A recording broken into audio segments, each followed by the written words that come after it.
The final leg of the show is officially on. Again, thank you for keeping us company this far. My name is Samuel Njoroge, and our sign language interpreter this hour remains to be Josephine Ekmati. We find ourselves following up the top story of the day today, being the 6th Annual Devolution Conference, currently ongoing in Kirinyaga County. Any moment from now, the president is expected to land in Kirinyaga ahead of making his keynote address to the delegates that gathered during this 6th annual conference. And to discuss more on what we should expect from this venue, I'm joined by lawyer Paul Aol. Welcome to the program. And I have, for the first time, Ogutu Okudo. She is a political strategist as well as an extractive expert. You're also a gender enthusiast. Absolutely. Welcome to the program. Thank you very much. You found us discussing a very pertinent issue, that on shared resources. How should the conference in Kirinyaga address this issue once and for all? What should they give priority to? Well, thank you firstly for having me on this panel. As you did, it is my first time here. And I think it's very interesting that we have the Devolution Conference going on right now. And there's been a lot of skepticism that has met this conference and what really are going to be the main takeaways and the key cutouts from it. And I think when we discuss shared resources, when we talk about the spirit of devolution, which was Pesa Mashinani, take money to the people rather than being centralized. There needs to be a conversation. If you look at Turkana, for example, we're talking about people in uproar talking and saying that, how are we able to benefit? And they're saying, we're only getting 5%.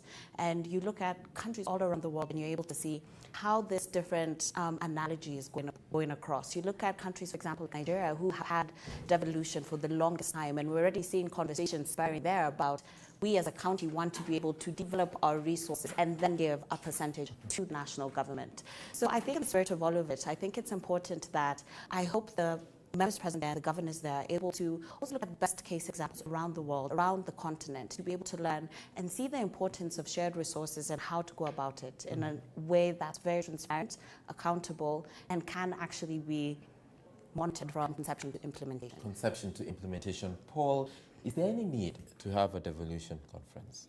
Yes, I don't know why the last panel gave the impression like it's a failure and it's unnecessary.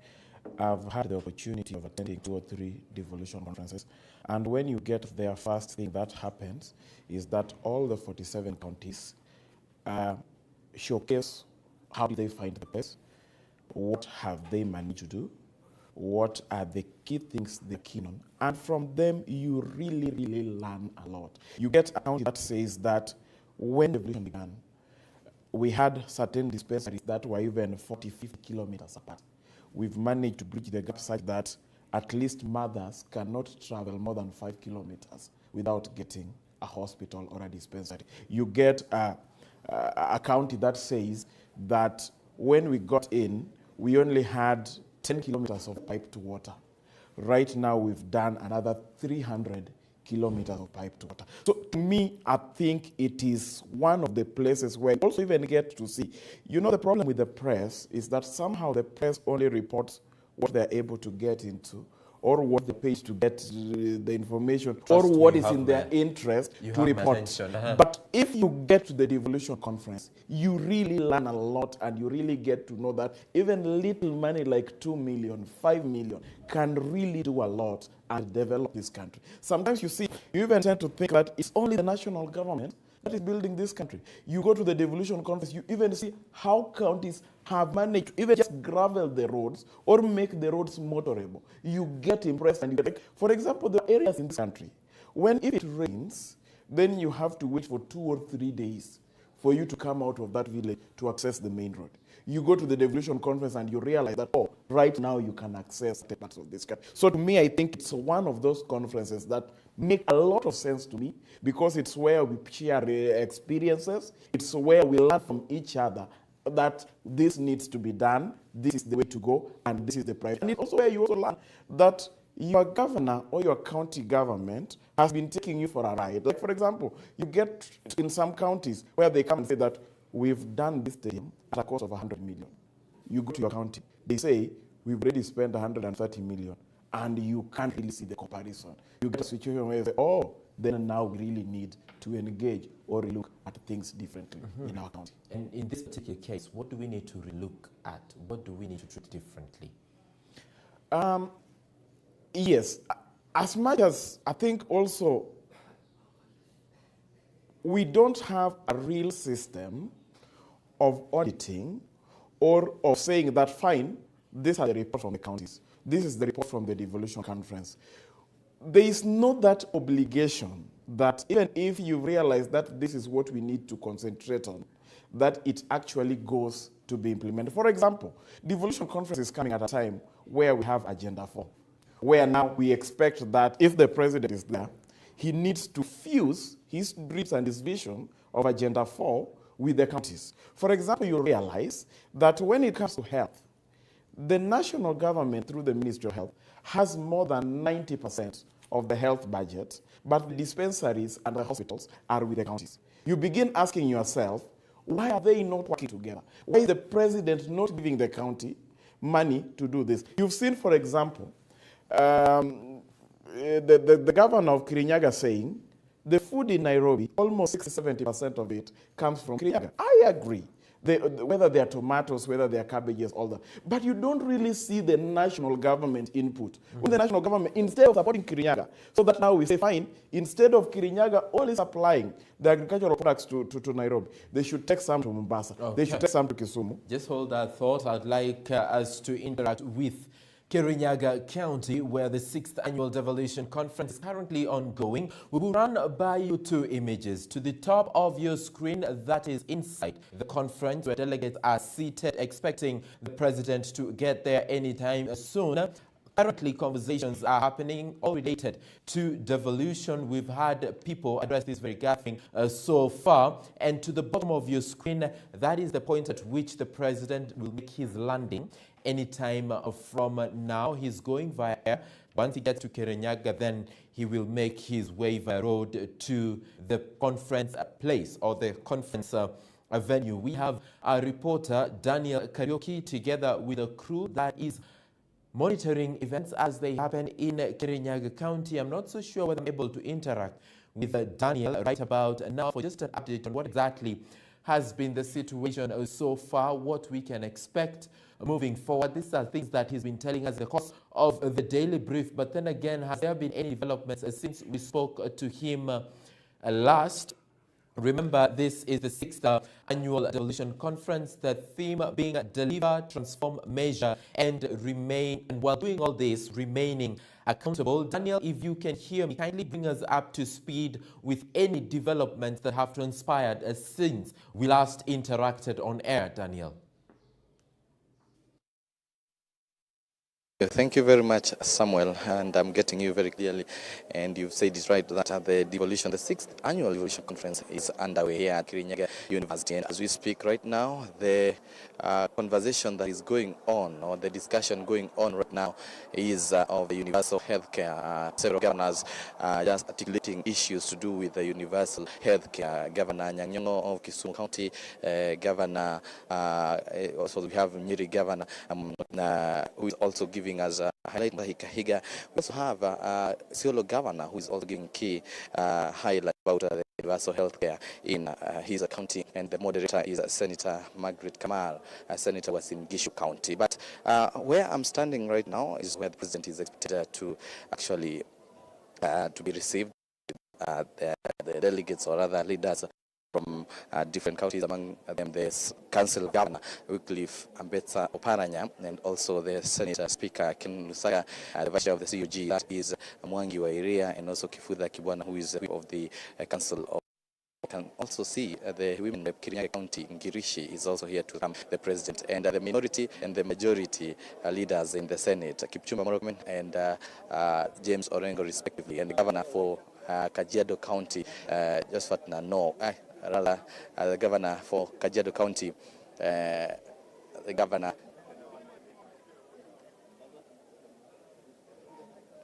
Olelengu is here to also welcome His Excellency the President. I can also see the Devolution Cabinet Secretary Eugene Wamalo. They're here, and the President will be making his way here any time from now. And the first thing he's going to do is to go through some different counties what they have to showcase here during this 6th annual Devolution Conference in Kirinyaga County. We have the Nandi County government showcasing what they have. We have Kirinyaga County showcasing also different ministries. I can see also there is somewhere where I can see the gender affairs. They are also going to be showcasing what they have been doing. And apart from that, also the president will go around this exhibition as he gets to see what different counties have been doing. Remember, I already told you that this year's discussion focus on the production, the manufacturing, one of the big four gender manufacturing, and they're going to be looking at the value addition. We had talked to Governor Nyamira County and was just explaining how they have managed to have the value addition from bananas and the bread that is from bananas, and also the crisps from bananas. So those are just some of the highlights that have been going on here. And of course, as I had told you, it would be in the afternoon, but was pushed to this mid-morning so that they can at least tackle all issues. That the president is going to be making his way anytime from now at this area of the Kirinyaga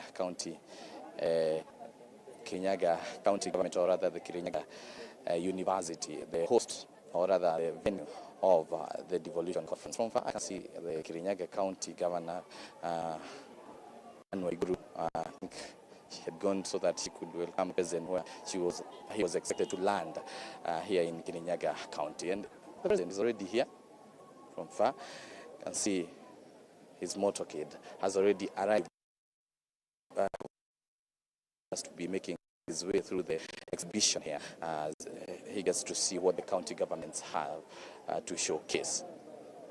Well, the 6th Devolution Conference brings together the two of government, the county governments and the national government, as they discuss and see what they have, progress they have to show. Now, from far also, I can see the Deputy President, William Ruto. If I'm not wrong, I've seen him showcase to join the president.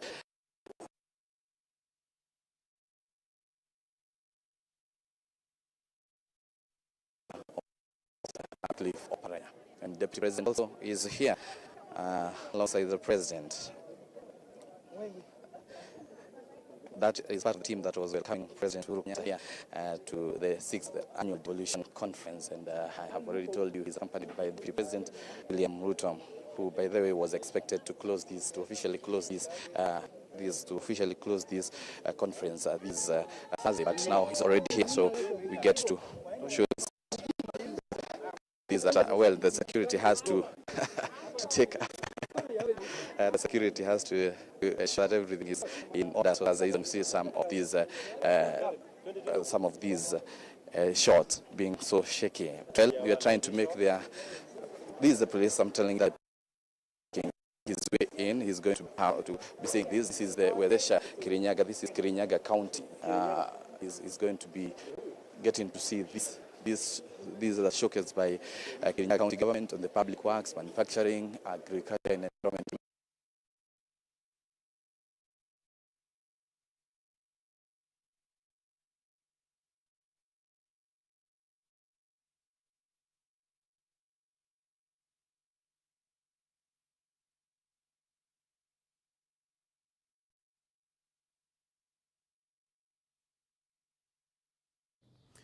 Right, and that is our reporter, Daniel Kariuki. He's been coming to us live from Kirinyaga County, the host for the 6th Annual Devolution Conference.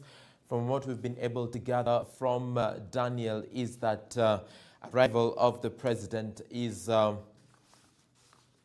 better yet, the presidency, the deputy president has already arrived at Kirinyaga. The president still making his way to that very venue. Now I'm reliably informed that he too has already arrived in Kirinyaga. That only means that officially the conference kickstarts today at this very hour. We expect the two, that is the Deputy President and the President, to be making keynote speeches in the course of the day. Join us live for that as and when it happens. But for now, we had a conversation right here in studio, a very interesting one at that. Let me come to you, Okuto, in terms of, I'll take you back to shared resources and pick one at a time. Let's begin with oil.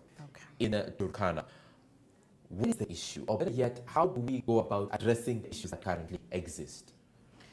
Well, in Turkana, I think it's very, very pertinent and important to understand what the true issue is. And earlier you had been able to mention and say residents were asking for the money to be put into their bank accounts, which is very true. So there's different roles that come when it's the government and private sector.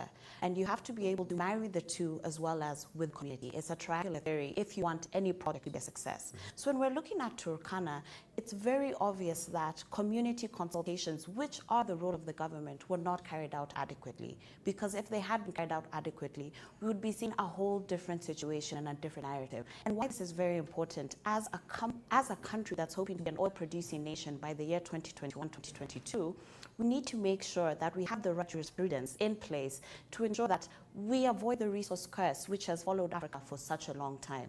So when it comes to shared resources, it's very important for us to be able to look and see what works, what is able to work best, and then further be able to see how we can incentivize communities and make sure that we factor women and youth as well to be part of this process and change the entire complete face of Turkana and other regions as well. When you talk about community participation, and largely it's a role that the national government should have done, when you question how adequate it was, in your opinion, what was lacking? Well, I do believe that, as I said, I don't want to be very hard on the government as well. However, there are institutions that have been created as systems to carry out their work. I think it's time they did so. NEMA has a role to play. Also, politicians and local politicians have a role to play. When you are a county assembly representative or you are a member of parliament, your role is to be a representative of the people and also to be able to provide oversight. So when you see such occurrences happening and you see them happening over and over again, you need to realize that you need to go back to the drawing board. And this is not only affecting only from a community standpoint, but we're losing billions of dollars and billions of shillings. We already have a case right now with Somalia regarding the blocks which are offshore. We've had cases with different companies based in Kenya which are regarding community buy-in, which is something the government promises an investor. So you ask yourself, it's not surprising that within 2018 there was $5 billion that went into investment in East Africa, and 60% of this went into Ethiopia. So we ask ourselves, why? Why? Very pertinent question. Why has that been happening? Paul, have we been accountable to the spirit of the Constitution as far as devolution is concerned? I don't think so. And if you look at, I think the biggest problem we have in this country, that at a very senior level and at the highest level, I think first there is lack of coordination, where like you have an agenda, but there is nobody to coordinate it to ensure that it works. For example, let's take like the President's Agenda 4, where you get housing and health. As much as it's the national government that has the money, the land or the infrastructure is with the county government. Like, for example, you ask yourself, if the national government want to do 30,000 housing units in Nairobi, do they have the land? That land is with the county government. But who is coordinating the national government where they have the resources and it's the county government that has the structure? Also look at health, that the health systems and structures that help the common mwananchi are actually with the county government. For example, if you look at Nairobi, Nairobi County, the national government only has Kenyatta. Meaning if you are from, let's say you are from Dandora, if you are from Kariobangi, if you are from Gatina, you have to rely on the county health facilities. But now it's the national government that has the structures. Now there's no real coordination and accountability. Where the national government will come and tell you, fine, this year we've spent 40 billion on health. And you ask yourself, where is it? Because it was not where it's needed. Compare that with a nation like the United States. The United States have well-defined structures. Like, even if you get the president, there are states that he referred to as this as the copper belt states. Meaning, when he is thinking and planning about industries, he knows which state to take them. When he's talking about agriculture, he knows which states to do. For example, ask yourself, we know that Kirinyaga supplies most of the agricultural products in Nairobi.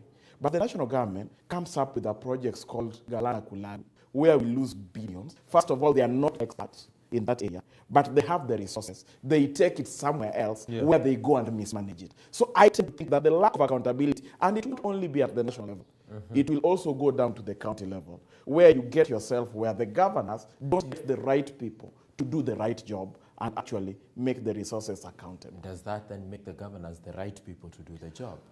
I have a feeling that the problem... Right? I don't believe so. I think also there's a gap where we're not putting our heads right to get insane here is also, why do we have professionals and people in positions who are to be able to spearhead some of these different projects by governments, but are not able to do so? Do they lack the capability? Do they lack the professional prowess? We keep having these discussions. We're talking about putting Kenya forward. Who are we putting to represent us at the World Trade Organization? Are we able to benefit? We're discussing Kirinyaga County is a county that, first of all, the precipitation have the highest amount of rainfall within any county in Kenya. So if you're talking about, yes, we're going to start making schemes to have more agriculture, that's an area you should look at. Then you ask yourself again, Kirinyaga County have the most tomatoes, yet we know a country like Nigeria consume the most amount of tomatoes in the world, but they import them.